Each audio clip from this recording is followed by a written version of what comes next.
இது மக்கள் கருத்து நாளிதழ். உண்மையை உறக்க சொல்வோம் உலகிற்கு. தமிழ்நாடு பழங்குடியின மக்களுக்கு ஜாதி சான்றிதழ் கட்டாயம் வாங்கி தருவதாக உறுதியளித்துள்ள அமைச்சர் நிர்மல்குமார்.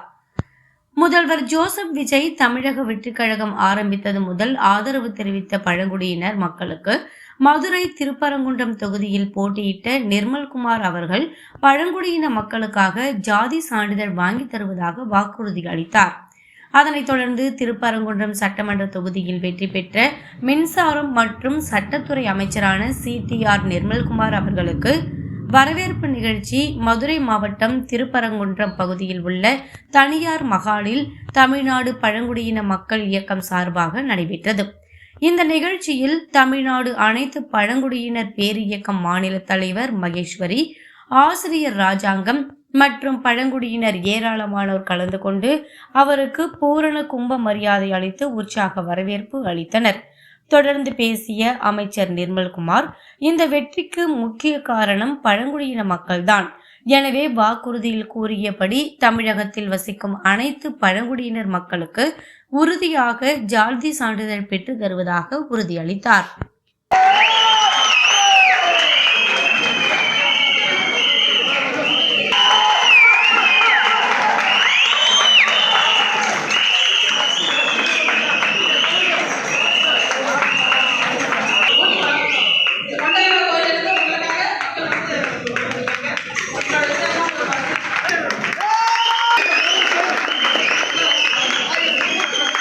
அவங்க எவ்வளோ பள்ளிகள் இருக்குன்னு 2 பள்ளிகள் இருக்குது, 2ல எவ்வளோ பேர் படிக்கிறாங்க, அதுக்கு என்ன வசதிகள் வேணுமோ செஞ்சு கொடுக்கணும். ஏன்னா இயற்கையை காப்பாற்றுறது நீங்கள் தான். இயற்கையும் இருக்கிற மலைகளையும் காடுகளையும் இயற்கையும் காப்பாற்றுறது நீங்கள் தான். நீங்கள் அங்கேருந்து தான் இயற்கை காப்பாற்றப்பட்டிருக்கோம். ஏதோ ஒரு தவறான நடவடிக்கைகள் இதெல்லாம் நடந்தது. இனிமேல் அப்படி நடக்கக்கூடாது. அவர்களுக்கு என்ன பாதுகாப்பு வேணும், என்ன சப்போர்ட் வேணும்னு சொல்லுங்கன்னு சொல்லியிருந்தேன். அது எந்த மறந்து கூட அவர்களுக்கு எந்த தொந்தரவும் செய்யக்கூடாதுன்னு நேற்று தான் சொல்லிட்டு வந்தேன். அந்த இடத்துல அப்பெல்லாம் கடுமையாக எதிர்த்து நான் தான் போராடி இருக்கோம். நான் இந்த மாதிரி நிறைய பேர் போராடுறாங்க.